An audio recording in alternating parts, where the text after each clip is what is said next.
eu creio que nós muitas vezes deixamos de ser abençoados com as coisas de Deus, porque nós fazemos simplesmente de uma forma automática, sem entendimento. E se nós não temos entendimento, nós não desfrutamos, não reivindicamos aquilo que são as consequências dessa prática, né? Estava ontem aqui na reunião dos homens compartilhando, né, a respeito de vida eterna, de desfrute a respeito dos céus.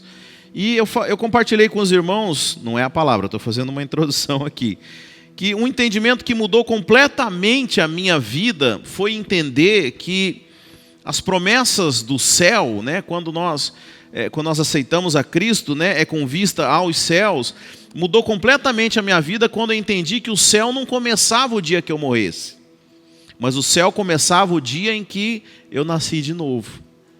Amém, irmãos? Porque a Bíblia fala que quando nós nascemos de novo, nós somos tirados do império das trevas e colocados no reino do Filho amado. Isso não vai acontecer, isso já aconteceu. Então você está pisando no céu já. Põe um pezinho assim, né? Não é o pezinho natural, irmãos, mas você já está no céu. Jesus, quando veio, ele falou o quê? É chegado o reino. Não disse vai chegar, ele disse é chegado o reino dos céus. Você sabe, parece um pequeno detalhe teológico, mas deixa eu dizer, isso vai fazer toda a diferença na sua vida. Porque se você acredita que você só vai desfrutar das bênçãos celestiais, né, e o próprio nome já diz que as bênçãos são celestiais, depois que você morrer, você não vai desfrutar delas agora, simplesmente porque você não percebe, você não acredita, você não exerce fé para poder viver essas coisas. Mas se você entende que o céu começou no dia que você se converteu, você vai começar a viver o céu aqui, amém, irmãos? Olha, não quero dizer que eu não tenho problema, mas eu vivo o céu nessa terra. Eu já desfruto de todas as bênçãos, aliás, quase todas, porque ainda preciso crescer mais em muitas coisas, mas eu já desfruto de muitas coisas do céu, irmãos. Porque o que é os céus? Para pensar comigo. O céu não é nuvem. O céu é o quê? O lugar da presença de Deus. Sim ou não? Então, quando que você começou a desfrutar da presença de Deus? O dia que você se converteu. Então não espere morrer para desfrutar daquilo que está à sua disposição hoje. Não espere morrer para desfrutar de vida abundante, de riqueza, de bênção, de saúde completa quando você morrer. Está vendo? Um detalhe teológico vai fazer toda a diferença na sua vida. Então os céus é os céus porque é a presença de Deus. Então se a presença de Deus está aqui, onde está o céu, irmãos? Aqui, amém? E o inferno é o quê? Se o céu é a presença de Deus, o inferno é o quê? Não, o céu é a presença de Deus. O inferno é a presença de Deus também. Porque a presença de Deus, para aqueles que não são da mesma natureza, ele é fogo consumidor. Mas para mim e para você é a glória. Porque a Bíblia fala que nós nos tornamos labaredas de fogo. Então onde há a presença do fogo, o fogo aumenta. Mas a presença de Deus para aquilo que é mal é insuportável. Então veja, na verdade Deus é tudo em todos os lugares. Então o inferno não é a ausência de Deus, muito pelo contrário, é a presença de Deus, a presença do fogo consumidor nos seus inimigos. Então veja, nós precisamos aprender a desfrutar dessa presença, amém? Então é um entendimento, veja como quando nós estudamos a palavra, nós aumentamos de glória, nós crescemos de nível, porque essas coisas é que fazem diferença. Então hoje eu vou ministrar e vou falar a respeito de algo muito peculiar na Bíblia, que é a respeito de aliança. Você sabe, você não é salvo por causa da misericórdia de Deus, você não é salvo por causa de obras, você é salvo por causa da aliança. Porque Deus fez um compromisso. A Bíblia fala que a nossa salvação, ela é baseada na justiça de Deus. Você sabe, misericórdia, a Bíblia fala que Deus pode ter de quem Ele quer. Amanhã Ele pode ter do fulano e amanhã Ele pode não ter do ciclano. Se a nossa salvação fosse baseada na misericórdia de Deus, ia ter um problema. Porque o dia que Deus estivesse mal-humorado e fosse justo no dia que você chegasse lá diante dele, já pensou, Miguel queimou arroz naquele dia, você bate lá na porta do céu, fala, e agora Deus, eu posso entrar ou não? E se ele estiver mal-humorado, você não vai entrar, porque é misericórdia. Agora, se a tua salvação é baseada na justiça, Deixa eu falar, misericórdia eu posso ter e não ter, não tem problema nenhum. Agora a justiça, o dia que eu deixar de exercer justiça, eu deixo de ser justo. Uma única vez é suficiente para quebrar isso. Então Deus, para ser justo, Ele tem que ser justo sempre. Então nós somos salvos baseado na justiça, porque há uma aliança de sangue com o Senhor Jesus, e por causa dessa aliança é que nós somos salvos. Amém? Eu sei que esse é um entendimento que toda a igreja prega, mas é importante que você viva esse entendimento, que a sua salvação não é baseado mais no que você faz, mas é baseado naquilo que Jesus Cristo fez. Por isso nós podemos nos regozijar. Porque não é algo futuro, incerto e a definir, porque não depende de nós, depende de algo que já foi feito. E a Bíblia fala que o Cordeiro foi aceito, e porque ele foi aceito, nós também fomos aceitos. Nossa alegria não é baseada no momento, nossa alegria é baseada num fato consumado.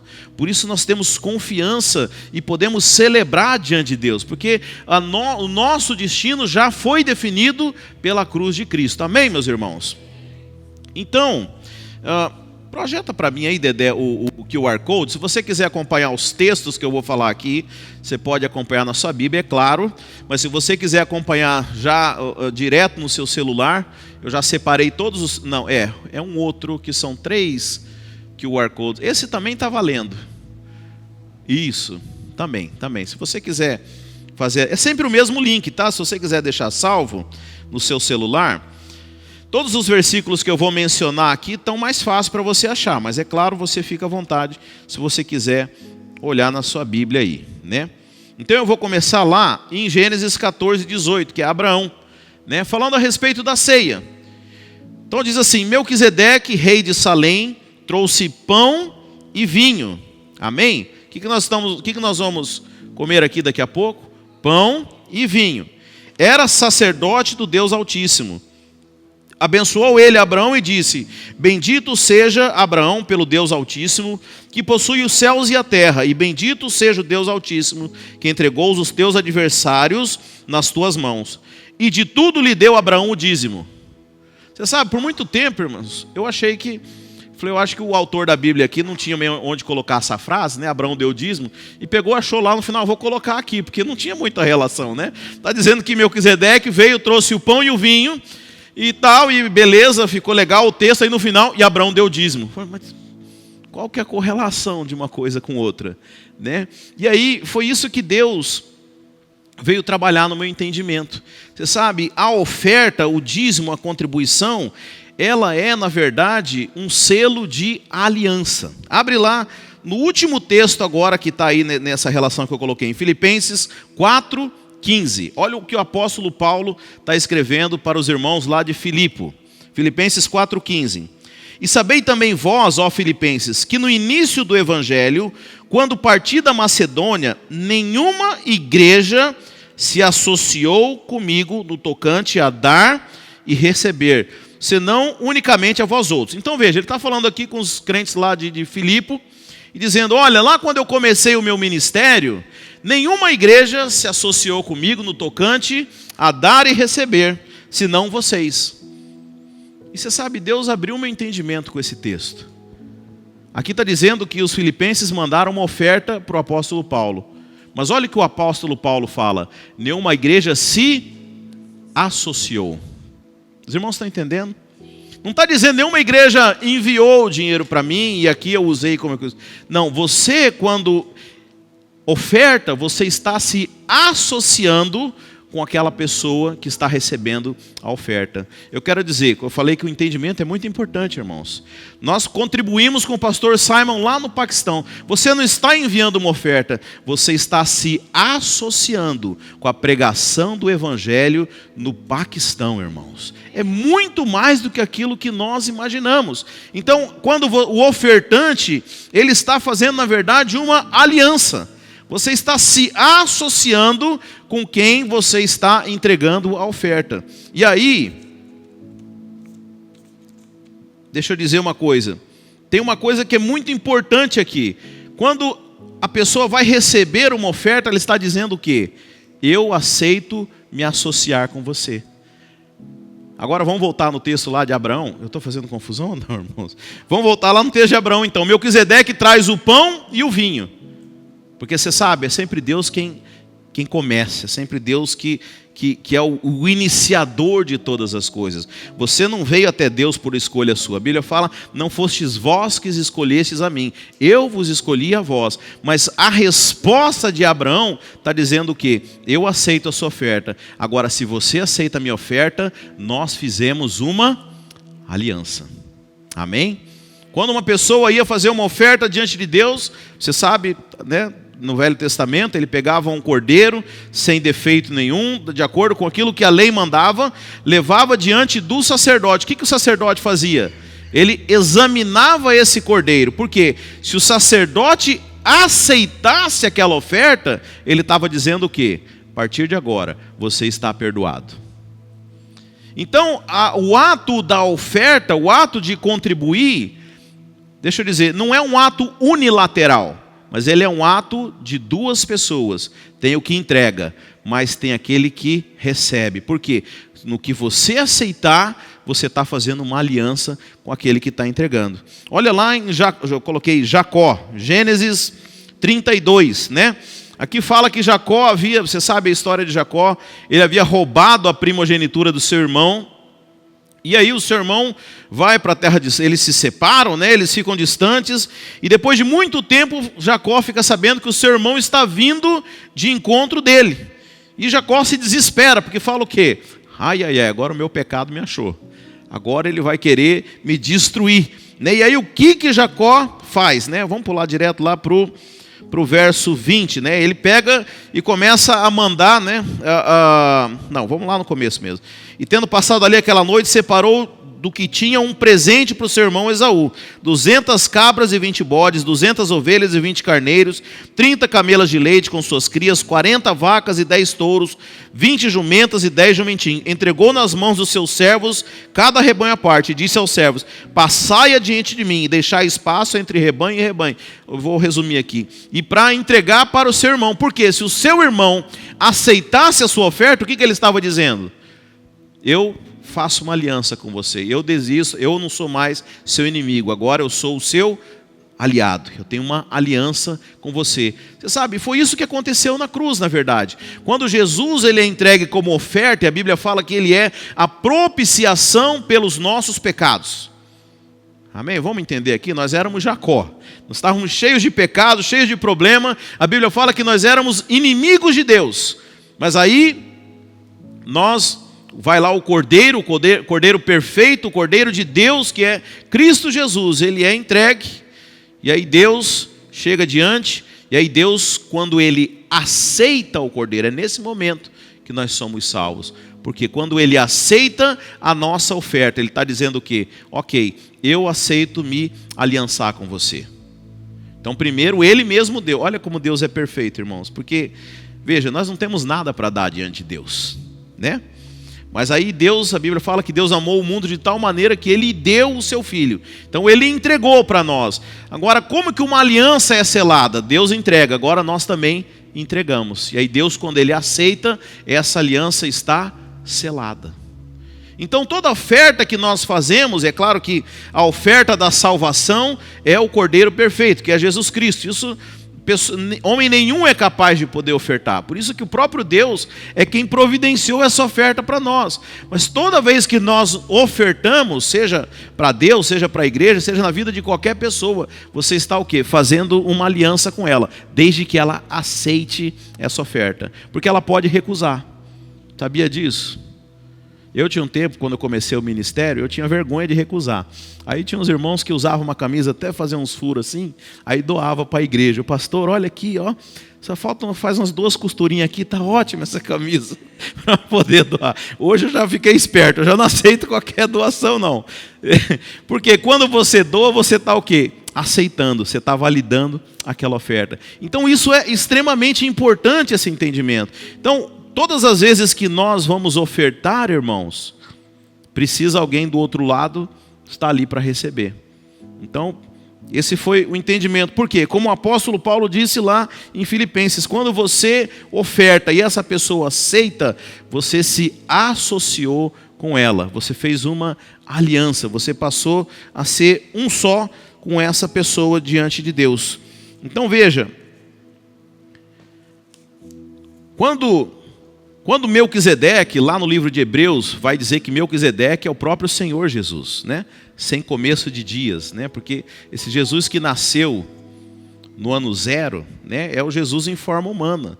Mas o Jesus verdadeiro está lá no livro de João. O verdadeiro não, mas a verdadeira história dele, né? No princípio era o Verbo, né? E o Verbo estava com Deus e o Verbo era Deus. Ou seja, no princípio de todas as coisas, Jesus já existia. Então, quando a Bíblia fala de Melquisedeque, lá o livro de Hebreus fala que Melquisedeque é Jesus. Quando Jesus traz para Abraão uma oferta, e como é precioso Deus propondo uma aliança, né? A resposta de Abraão é também trazendo o dízimo de todas as coisas. Ou seja, ele está respondendo, está fazendo, eu me associo com você a partir de agora. A partir de agora, Deus tem uma aliança com o homem, e um homem nessa terra tem uma aliança com Deus. E hoje nós somos filhos de Abraão. Amém, irmãos?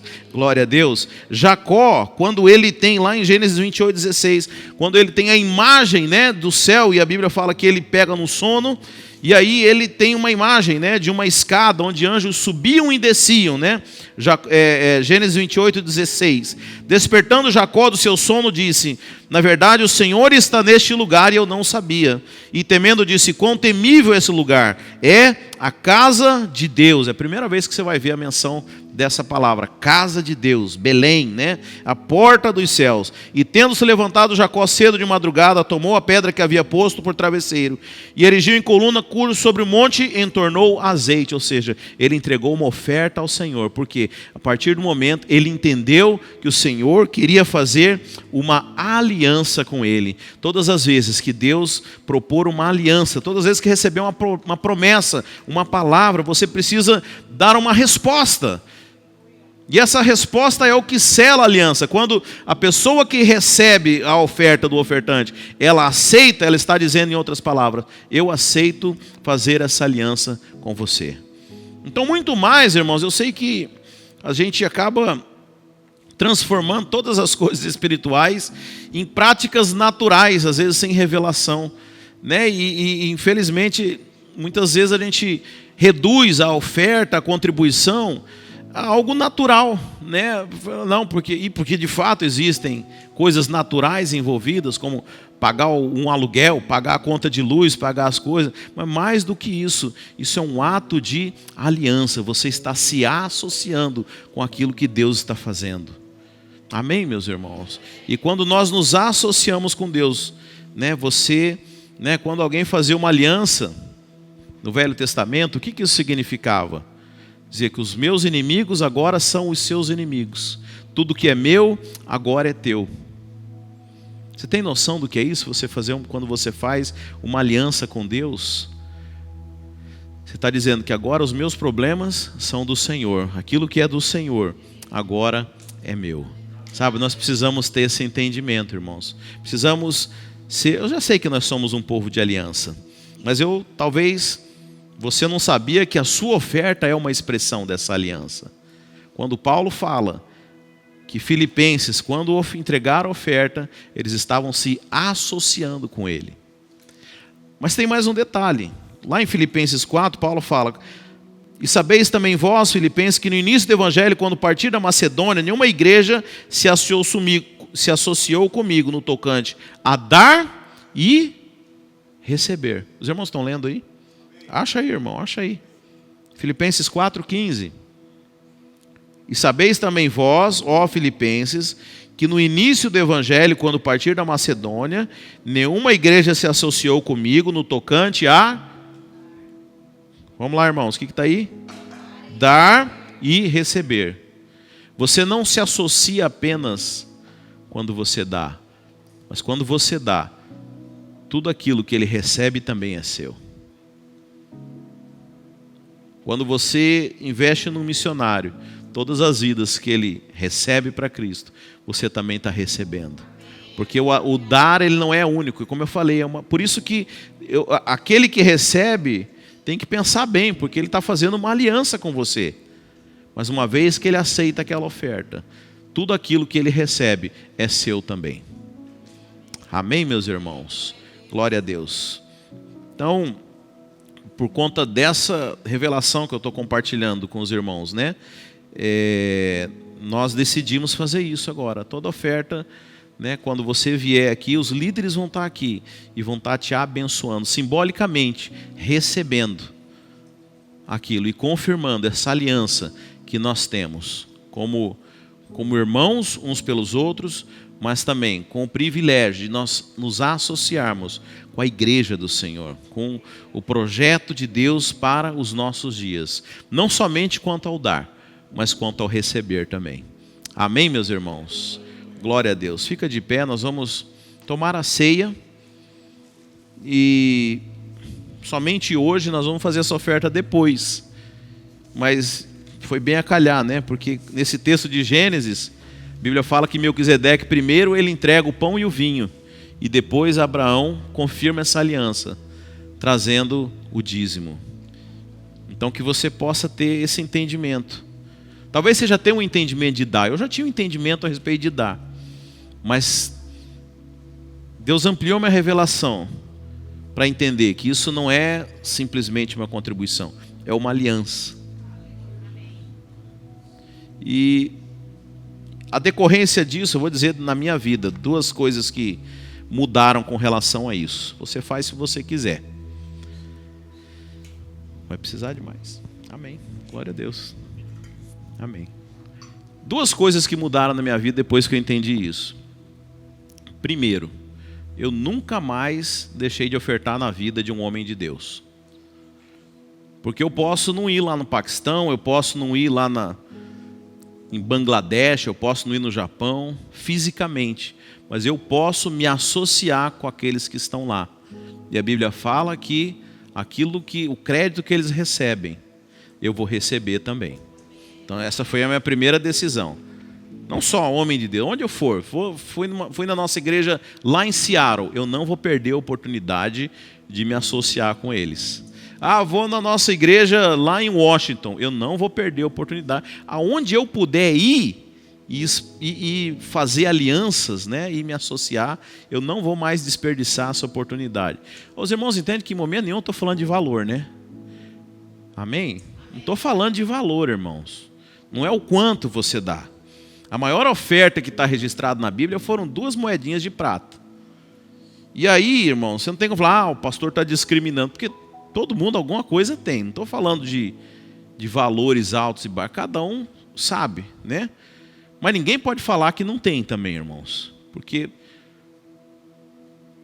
eu acho que todo mundo tem. Se não tiver, você vai nos procurar que nós vamos te ajudar. Porque não é para ter nenhum necessitado no nosso meio. Mas a primeira coisa foi essa. Eu falei, eu nunca mais vou perder a oportunidade de onde eu for e de um homem de Deus que eu conhecer e deixar de me associar com ele. A segunda coisa também, e eu confesso aos irmãos com muita vergonha, que eu já fiz muito isso. Segunda coisa, eu jamais vou deixar de aceitar a oferta. Eu me lembro que eu fui pregar em Atlanta, numa das nossas igrejas de lá, e no final do culto, tiraram uma oferta para uma família que estava passando necessidade na igreja.